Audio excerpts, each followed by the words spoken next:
And so this is August 14th, 2004, the annual cemetery walk. I want to hear it too. Why don't you come on in here so that I don't have to look at the sun if you stand over there. Yeah, that's right.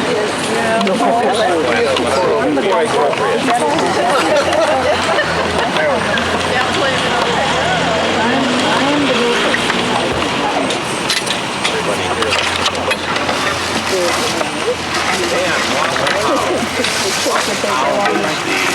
The oldest son of William Holland, Washington. Lawson was born in North Carolina in 1812. In 1813, he had a sister. At that point, his mother and father.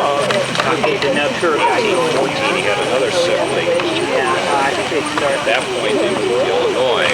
1815.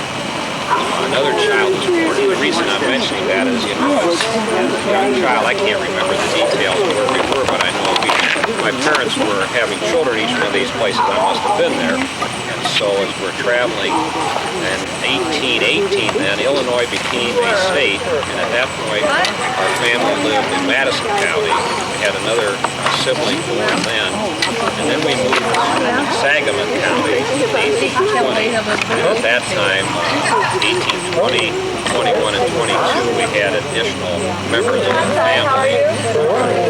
And at that point, we moved to Woolard, which is now Peoria. And we stayed there for 2 years. My parents had 4 children then in Washington in 1825. At that time, I was the oldest child. I was 13, and there were 10 children in the family. Of course, the home we had basically wasn't very elaborate. Basically, pretty much over in that area where the park is, there was a spring there, and my father had built a small home there for the 10 children and his wife.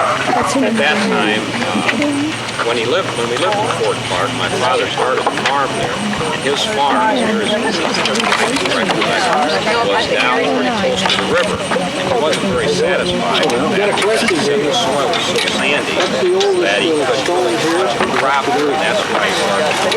I said you would know. Here in 1825, the farm was basically this area, much of it is downtown Washington, and then not too much after that, built a home where on the corner of what is Catherine and Main Street, and that was really the first I don't know how much detail I'm going to have trying to go in there if I get backed up, but in Washington we farmed. My father had a very serious interest in education, and so the first winter we were here, there was a fellow that came through town, and he stopped and stayed a couple of days, and the winter became very severe, and named Mr. Shaw. He was a teacher, and so he couldn't really leave. My father kind of had a cabin, so we started the school, and of course he had 10 students right off the bat with his family, and so the school then was basically in his home. And Mr. Shaw then stayed, and he did the surveying of all the subdivisions, the basic part of Washington when it was subdivided. Well, one thing that my father and I did when I was fairly young is we built the first in the Haswell County, or basically in this area. The closest neighbor we had initially was 3 miles away over by Farm Creek. This first flour mill was basically a mortar and pestle concept. They took a huge log, hollowed it out, and we had another log that fit into that, and it was hooked on what we call a spring pole. It was a piece of wood that would allow us to hook this top part of this into it, and it would sort of lift it up so we wouldn't have to lift it up. And it was set up for 3 or 4 men to operate. We'd put the wheat in, hammer it for a while, and then we'd take it out. And we didn't have any steel sieves, of course, at that time. So we took a wooden hoop and we put deer skin over it.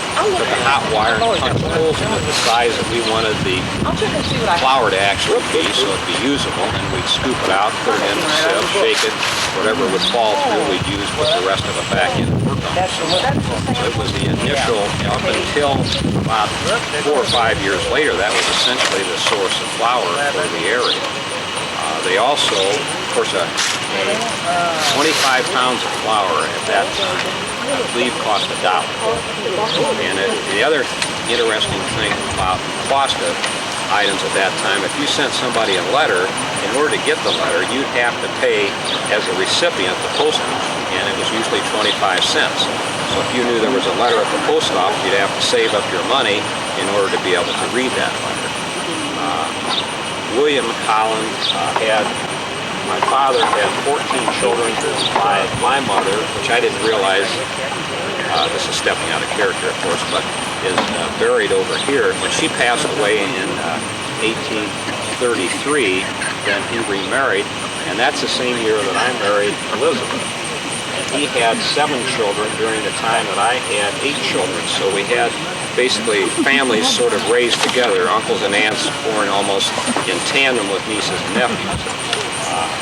I farmed until 1861 when I moved back into town. I had some farmland in adjoining farms to my father's farm here, and then moved back into town and was on the city council and a county commissioner, and was fairly active in subdivision and development of Washington. I could tell you a couple of stories about Indians. I don't know how much time we're supposed to take here, but when we moved here, there weren't any other white people, so there were primarily Indians, and the Potawatomi were the main Indians. I had served in the Black Hawk War as a scout, so I've been around Indians, but in my younger years, primarily we had the Potawatomi Indians in the 1820s and early 1830s. And once in a great while we'd have a problem where they would come into the area, and then my father, who was a blacksmith and a gunsmith and did work for the Indians, would talk to them and get them calmed down. One story I remember as a young child, a Frenchman came to have supper with us, and after supper he went out into the yard to smoke his pipe, and an Indian came along and asked him if he could smoke his pipe with him, which apparently was a custom among the Indians. And he didn't agree with that, so the Indian hit him with his tomahawk. Immediately a little scuffle ensued, and at that time a number of other Indians appeared. My father had to go out and talk to them and convince them that they didn't want to attack the village at that time, and I guess at that point I remember they did a war dance and then they went away, so they didn't really injure anybody. But now to step out of character for a minute, the reason that I was lucky enough to get to play Lawson here is he's my great-great-grandfather. We have, with my grandchildren and my sister's grandchildren, they're the 8th generation of the family to be in Washington, from William Holland down to my grandkids. And it's my great-great-grandfather is buried over near my grandmother and my mother in the other part of the cemetery. So with the exception of William Holland, we don't know where for sure he's buried. We think he was buried at possibly into High Street in the back of the Tobias house. But other than that, by most of the ancestors I can trace right out here in the cemetery, and now that I've rediscovered, although I think at one point I knew that, I'd forgotten that my great-great-great-grandmother is here, my family's here. Thanks for listening. Unless you have any questions. Contact the rest. Who now? Walt. Oh, no. I know my sister is talking. Yeah, that's right here. Should Nobody knows she's from Holland. She's a director. Yeah, she should come and talk to us. Yeah. Well, yeah, but nobody talks. Gotten in touch. I think my sister may have, but I'm not sure. And Doris and me's still alive too. Yeah, I think somebody's talking. Yeah, there's a few. Now, what? You the official photographer? Yes, and it's been so long since I've done this. I saw your name and I thought, wonder if they're coming back for this. Are you staying for the weekend? No, they came last night. Oh. We have to go to Cincinnati tomorrow, pick up the dog, and do That always gets complicated, doesn't it? Irish stones. What is his name? Yeah. What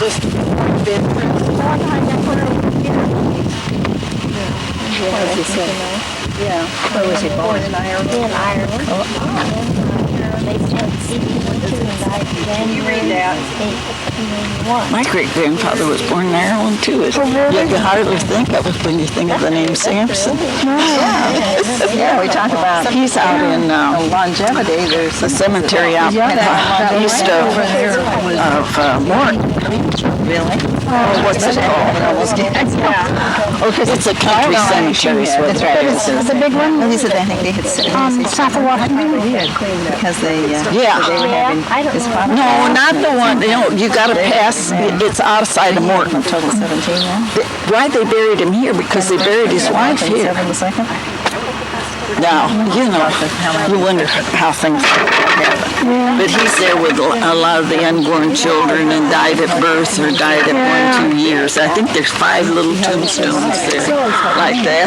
Well, if you had any comments. Yeah. His dad's was looking for the exercise. And are you going down here next? I guess. Okay. I want to get set up. I want to get in a little closer. Approach the ghost group figure.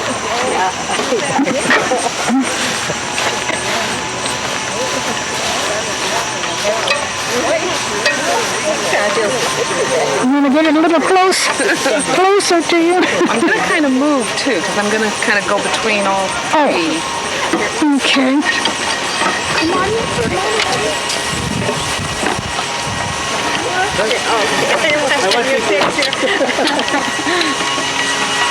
That's good.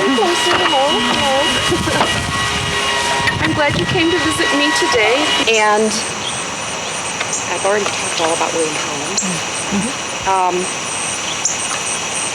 So probably because he was friends with William Holland, he probably visited here, and he knew what a beautiful area this was. And so in the 1840s, they moved across the river and settled in Washington. And they built a farmhouse out on what is now Guth Road, a wonderful farmhouse. And it was there that their second son, Arthur T., was born. Now, many, many, many years later, that farmhouse was torn down. And the lumber, people being very conservative and so forth, used that lumber. The Feeney home that is on South Elm Street, 60% of the lumber that's in that home came from the Birkett house. Perhaps that might be why it's haunted.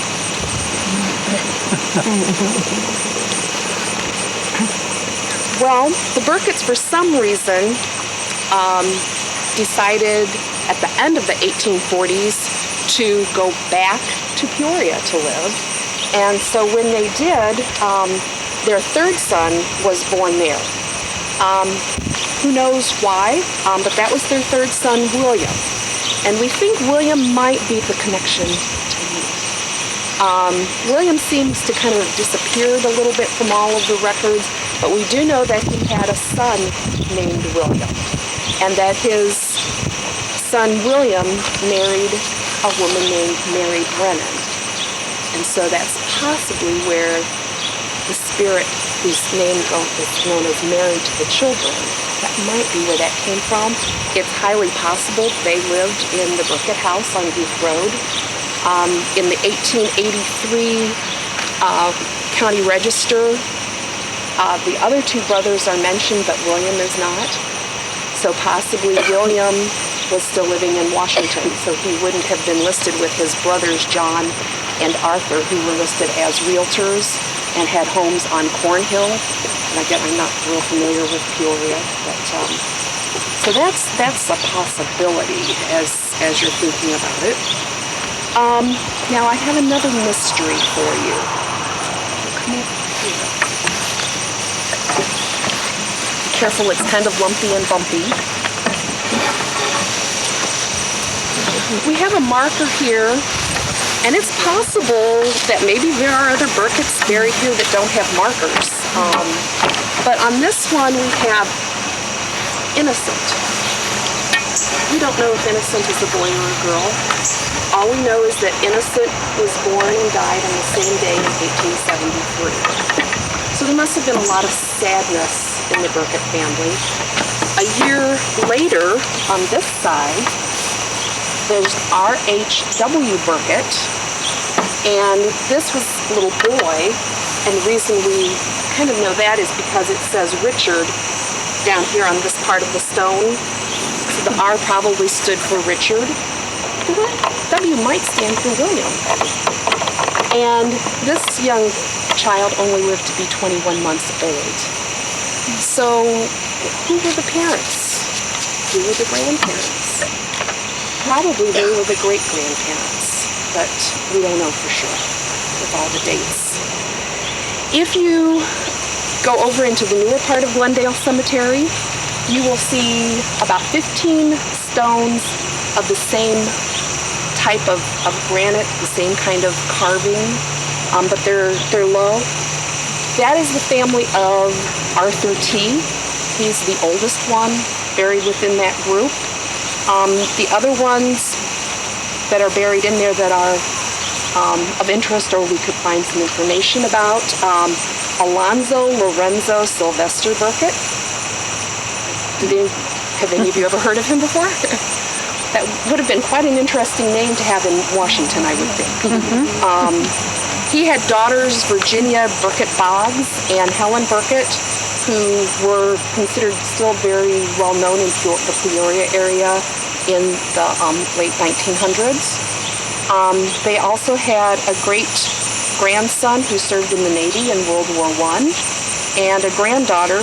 Her name was Katie R., and she was named after her grandmother, who was Katie R.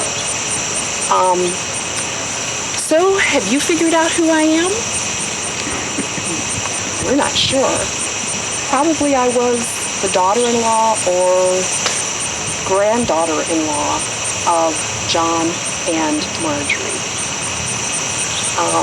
If you get a chance, if you talk to the Roses who live on South Elm Street, Mr. Rose has experienced my visits.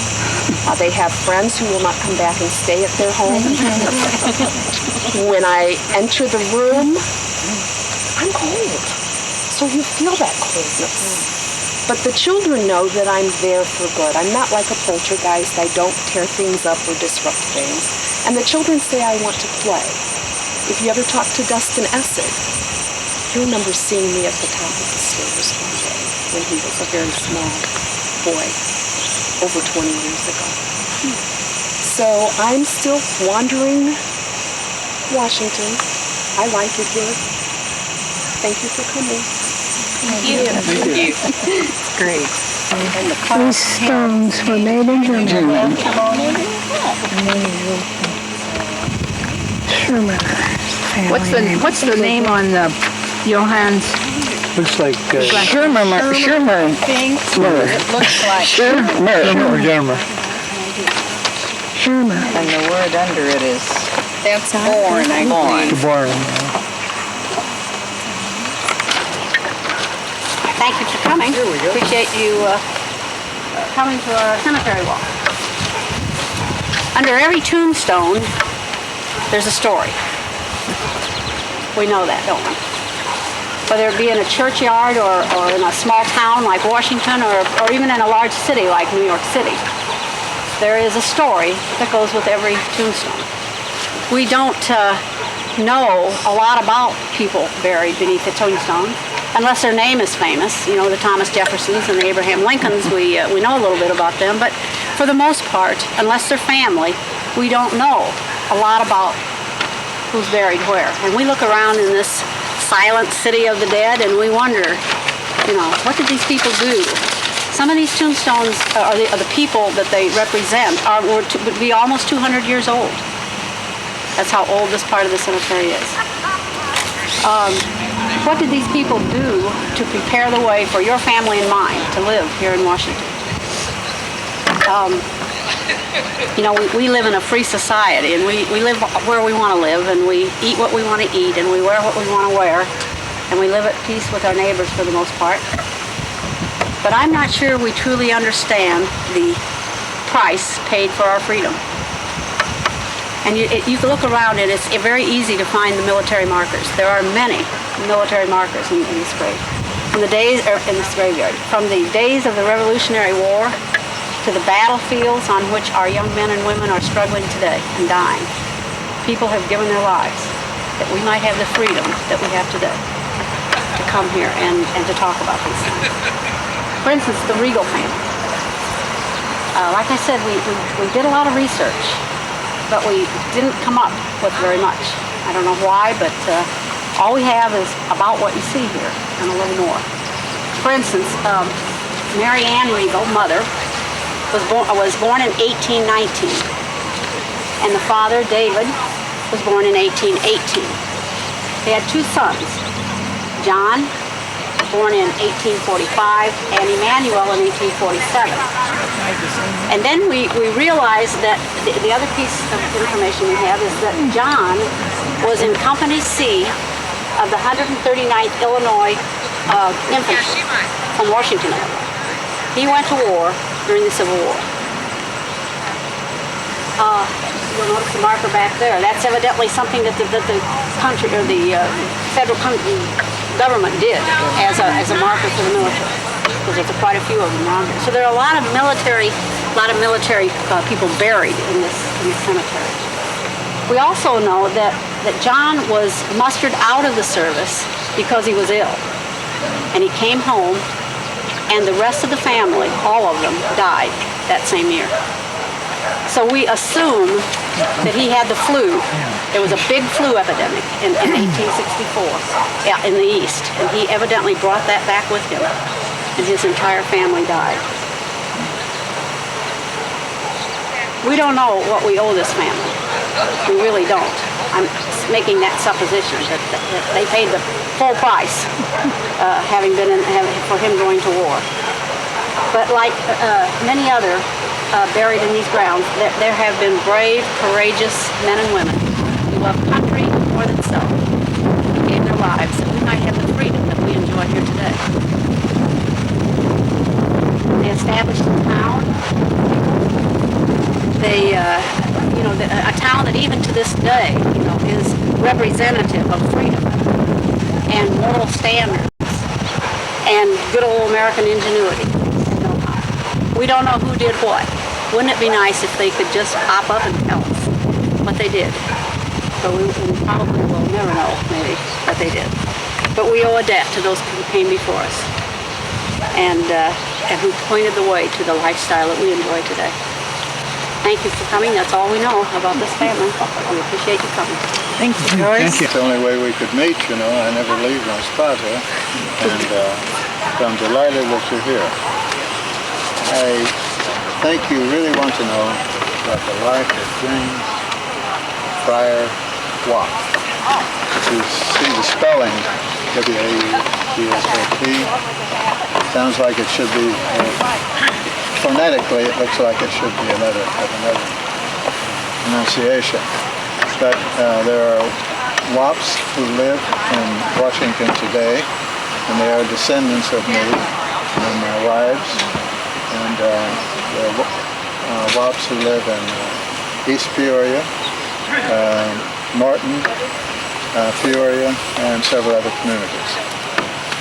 I'm going to begin in what may seem to you to be a reverse manner. I'm going to read a section of his last will and testament. We have a copy of it. It's written in his handwriting. And as you read it, you might think this man is pretty well educated, and it would be a man who would be self-educated. But I'm going to read verbatim for just a couple of minutes. I, James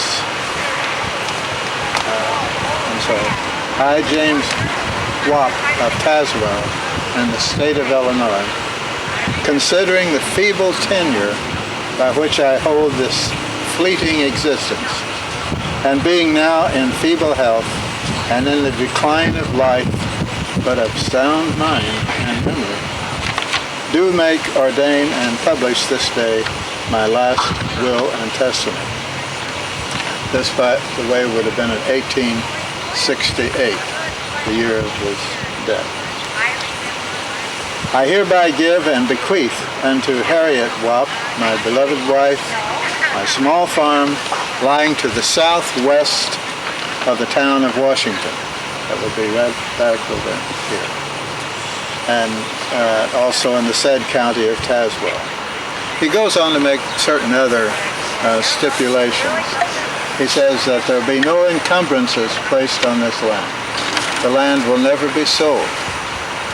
It is to be a place, a domicile for my wife and any child of mine who needs a place to live. He was taking care of his family. You know by this that he was a farmer, that he was a married man, he had children, and that he was concerned for their future. But how did he come to be in Washington? And therein is a short story. James Waughop was born in the city of Portsmouth, Virginia. If you know Portsmouth, it's right on the Atlantic Ocean. At that time, it was an important port, and it serves as a port today. His father was a captain in the Virginia militia, serving in the Revolutionary War.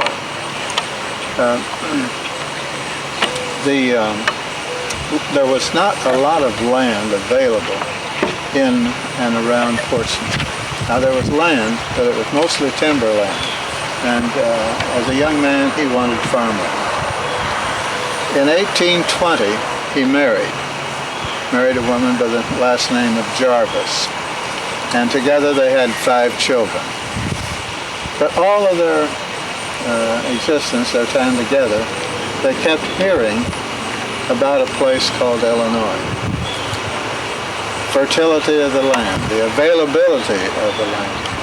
And they kept planning and talking to others about the possibility of going on to Illinois and claiming some land.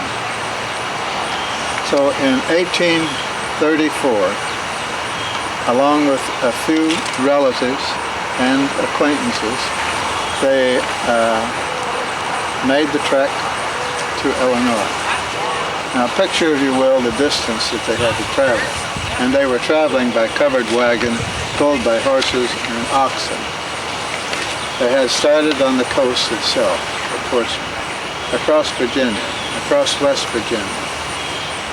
Had to ford the Ohio River between West Virginia and Ohio, through Ohio, into Indiana, and through the Black Swamp of Indiana, and then into Illinois, and a good way across Illinois. Prior to their departure, they had made certain plans. They had a meeting of all who were going to participate, and they decided on certain ground rules, how they would conduct themselves, and what would happen if they had a breakdown, and if they ran short of food, and just some general things that they had to consider.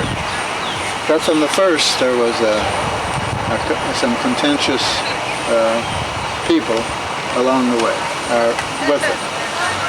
One of them was a family, I believe, by the name of Hodge. And there had been a decision made that they would travel 6 days, rest on the 7th day, and obeying the Sabbath. But there was also a practical matter that was involved, and that rest for the horses, rest for the oxen, and rest for the people. You just can't keep those oxen and horses moving 7 days, and there was no rest. So this one family was insistent that they travel 7 days a week. So our friend here, James Pryor, Waughop, said go ahead. And the other family moved ahead, and 2 weeks later, the wagon train caught up with them. Their horses were exhausted, their wagon was in need of repair, and they were hurting. Whether they ever got to Illinois, we don't know. But along the way, there were other problems as well. One morning I woke up and I realized that my hat was gone. Seems like a trivial matter to you, I guess, but on the frontier, it was important and also very expensive. So he urged the wagon train to move ahead, including his own family, and he was to retrace his steps on foot and see if he could find his hat. And he started in the morning, and by the end of the day he had gone to the second previous campsite, and he found his hat there. Then he started back up the trail to join the wagons. But night came and he was nowhere near the wagon train. People in the wagon train were quite concerned about him. They decided that they would shoot off their guns. Perhaps he could hear this. And he was too far away to hear. But he saw flashes of light from the muzzle flash of the rifles being shot. And he thought it was lightning, so he didn't pay much attention to it. That night he slept in a haystack. And then the next morning, or next day, about dusk, he caught up with the group. In Indiana, they had a terrible storm, and it was during the night. It was a windstorm, and he was rushing around, seeing that everybody was protected and taken care of. A large limb was blown from a tree, struck him in the back, and leaving me with an injury that I never quite recovered from. Well, at the end of the 7th week, we arrived in an area known as East Peoria. We were in the vicinity of East Peoria. There we acquired some land. It wasn't the best land in the world in East Peoria. It's a little hilly. There was a little too much timber for him, but they retired and they settled down. The trip had been exceedingly hard on his wife and other wives. His wife died within a year of them arriving here. He remarried in a year and a half, in 1837. His wife had died in 1835. He remarried in 1837, and by this woman had 8 children. They kept planning on finding better land.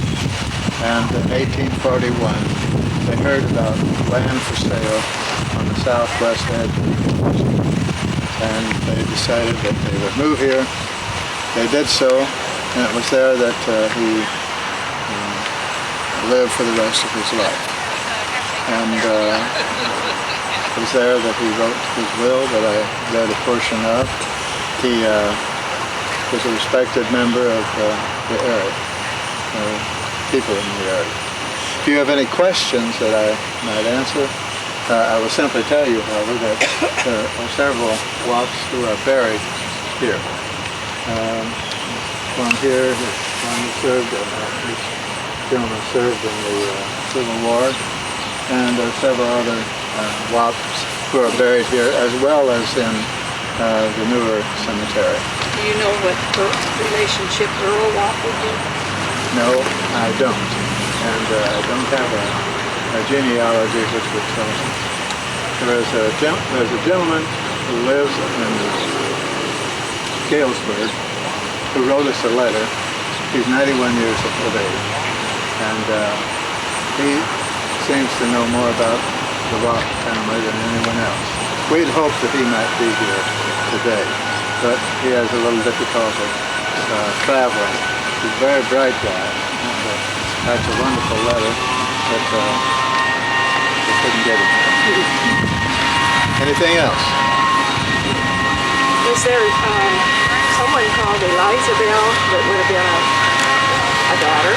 Yes, there was an Elizabeth that I heard mentioned. That's my grandmother. Your grandmother? But they lived in Peoria. It's a big family. Now, was that with the first wife or the second? He is so Second wife. Again, thank you. Frank, there's Buried here was what, isn't it? Was probably a preacher or an elder or something along that line. So this has a very much symbolism to it. Now we can look up here, for example. Up here, we see on this tombstone And you see a lot of this. You really do. Pardon? Very good. Very good. That's a weeping willow. And what does a weeping willow tell you about? I'll tell you what. Sorrow or mourning? You got a list, don't you? I'm going to give the rest of you a list here before just all the list. But that's okay. You come through because I haven't memorized one. No, you go ahead and answer because I sure haven't. But anyway, here's a weeping willow sorrow. Right ahead. He looks like he's either going up or what. So I really don't know what it is. But somebody has come along and patched that one up. Has anyone, if you wander around a graveyard, you might have seen this, on that new portion over there, way down in the corner is another hypo section. There's hypos all over. But this is a real wide tombstone. I mean, really wide. And you can spend 10 minutes reading the stuff. It gives their history. They came across by covered wagon in 1834, came from Ohio or someplace along. Gives their whole history. And it must have cost a fortune to do that. Can you imagine 100 years from now somebody coming out and reading that and got the whole history of the Hypo family? Have you seen these where, well, this mother died and it's got the pictures of each of the children? I have seen them, yeah. I wonder how long those pictures, I hope they last long. Interesting. Indefinitely, yeah, that's really precious. But my point is that you know, you have all kinds of symbols in here. I'll pass, if anybody wants one of these, I'd like to have just one for family if we can. But this tells you what the symbols are and what they mean. I got that upside down. Here I got an anchor right over in that corner someplace is a rather tall tombstone. He's got a cloak hanging over it and an anchor. Now with an anchor, it says either hope or steadfastness, or it may represent a career at sea. Now, to me, with my imagination, and I could be totally wrong, it tells me that, hey, he's had a career at sea. The cloak says he was some sort of an officer. You see, he's some sort of a higher up or something like that. But that's just my imagination on it. One other thing, who else wants one? Anybody else want one? Okay. You want one? Carol, you can have one. Edna, you want one? No. Anybody else? Take one. Thank you. There's one on here I want you to notice. Now, I bring this up because this kind of represents a change in culture over the last 100 years or so. But down here it says clasped hands. Union or harmony. If it's a couple, the lady's hand is on the left, the man's hand is on the right. If both hands are male, then it's brotherly respect. Keep it at that, will you please? Don't let your imagination run too wild. Will you please? Okay. But it does represent, and when you think about it, you know, if I shake hands, you know, and so it just makes more sense. Thank you very much for coming. That's it. And, oh, I gave you that one. Hornish-Dement. I was born January 30th, 1826 in Centerville, Indiana. I was the oldest surviving of 11 children of Martin B. Hornish and Helena Rupert Hornish. My father died 4 days before I did. He's in this grave here, as I am, and my baby. Next to us here, the stone here, is my mother who died a number of years later in 1896. After my father died, she remarried my father's brother. So she kept the name Hornish. And then she outlived her second husband. And I don't know where he's buried, but she was brought back here. I came to Washington around 1844 at the invitation of a friend of mine, Teresa Booker Hill, and her husband. Spent some time with them in Pekin. I was a seamstress and I made my living by sewing. I was 18 years old when I first came here, and I came with my 15-year-old brother Cyrus. And he had worked for my father at my father's shoe factory in Centerville. My father had 5 people working for him making shoes. Back in those days, you got your shoes, somebody locally made them or somebody nearby made them. And I think at that time there was no left and right either. You just kind of wore them in. So there was a lot to making shoes. So we came out here, and I came because things were happening in Illinois. Things were happening out west, and a lot of young men were moving. A lot of young people were moving out here, and I thought it was time for a change, and I needed a different, little change of scenery. So I came out, and I did meet my future husband. I married Richard C. Dement in 1840. Sorry, let me check. In 1846. So I wasn't here very long when I met Richard. He was in the mercantile business also, as were a number of my family. After I came,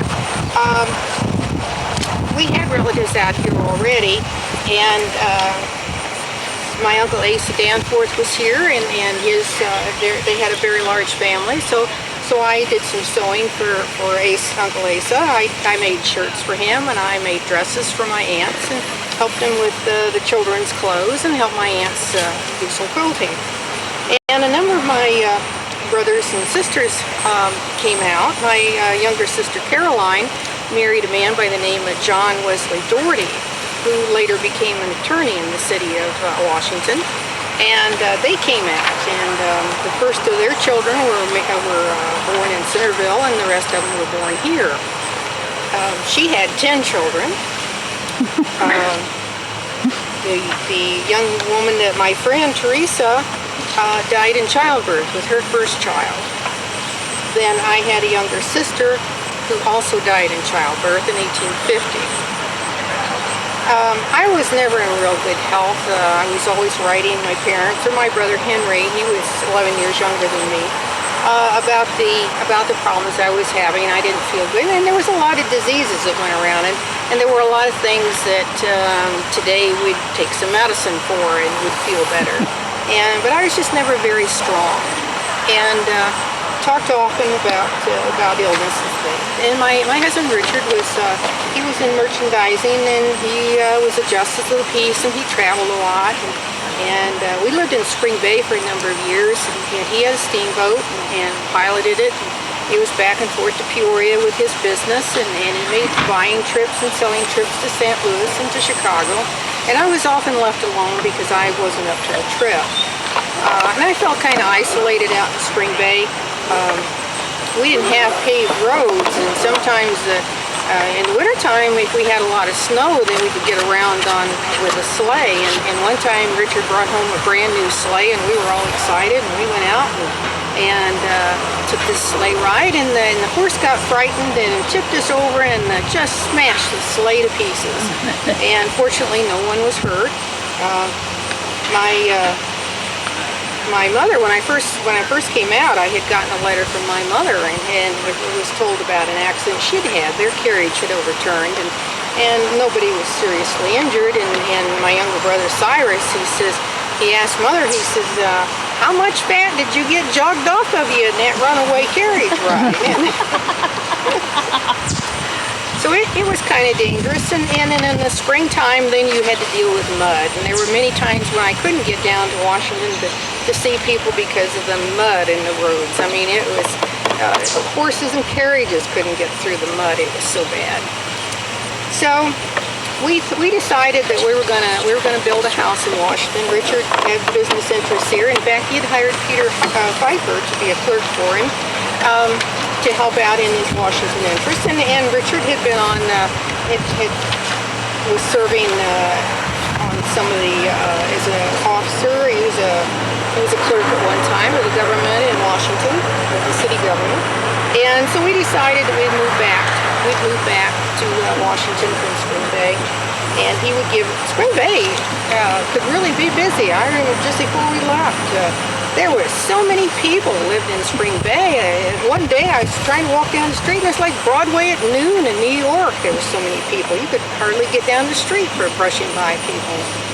And so we started building a house, and I'd write my younger brother Henry, ask him how the house was coming, how the paint was doing. And in July of 1858, I was really feeling bad. The heat was bothering me a lot, and so I couldn't get down here to keep an eye on what the builders were doing. And then January 1st, I wrote my mother a letter and said my health is about the same, and I've had to keep to my bed, but not to worry about me. And it wasn't but sometime later, well, it was a couple weeks later, Richard wrote to Mother and told her that I was still unwell. And then there was a letter Richard wrote to my mother and said I was dead, and asked his brothers, Cyrus and Henry, to have the local man make a casket and send it over, and to go get black clothes for my sister Caroline, and to make a coffin, and they would know what size to get, and also a coffin for my baby. And we died just 4 days after my father. So Richard married a younger girl some years later, and I don't know about their children. My family, my brothers and sister had many children, and my brother Martin didn't. He only had 2 sons. He had Henry Lawrence Hornish and Lynn Hornish. And Martin had, or Henry, my brother Henry, had bought 320 acres southeast of Washington, and he had built a house on it that was a very fancy house, and they only lived there a year because it was too cold. It was out in the country, and it caught all the wind, and it only had 2 parlor stoves that heated the house. And his wife was very unhappy in the country. She wasn't close enough to her family. She was a McCorkle. She was the daughter of Reverend Richard McCorkle and Rhoda, and her father had founded the Christian church in Eureka, and then had later come to Washington and helped found the church here, the Christian church here in Washington. And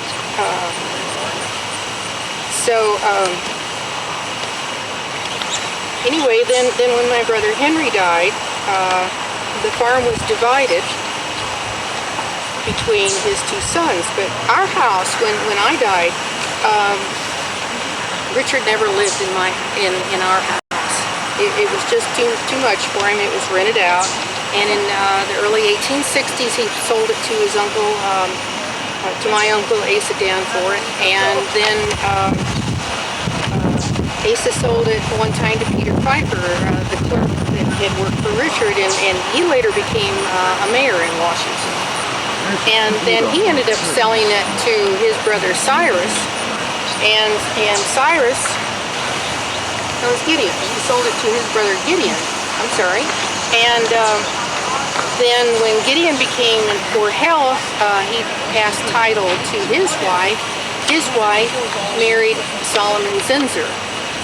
And Solomon Zinser sold the house to his nephew, Dr. Harley Zinser, and that is the Washington Historical Society today. The house that my brother lived in for only a year is still in existence. It went to one of the farm was divided between his 2 sons, and his son Henry Lawrence had 4 children, only one of which married. She married Robert Saunders, and they had 2 children, Don and Roger Saunders, and Roger and his wife Kay now are restoring the family home today. And this is one of the chairs in that house that I probably sat in. Yeah. When I visited my brother. When they left the farm, they moved back to the town, and they moved into this house here, which was torn down in 1970, and it was torn down to make way for an extension for the library. It was on Elm Street. I think that's about all I have to tell you about my family. Unfortunately, my life was short. It was an interesting time. The railroad came to Washington in about 1857. We traveled by stagecoach. We went back and forth to Pekin and Spring Bay and Chicago, and we went back to Centerville to visit family quite often. So we traveled quite a bit and enjoyed our correspondence with one another, keeping in touch, because there's something like family. Are there any questions? How old was your baby? Just a few days old.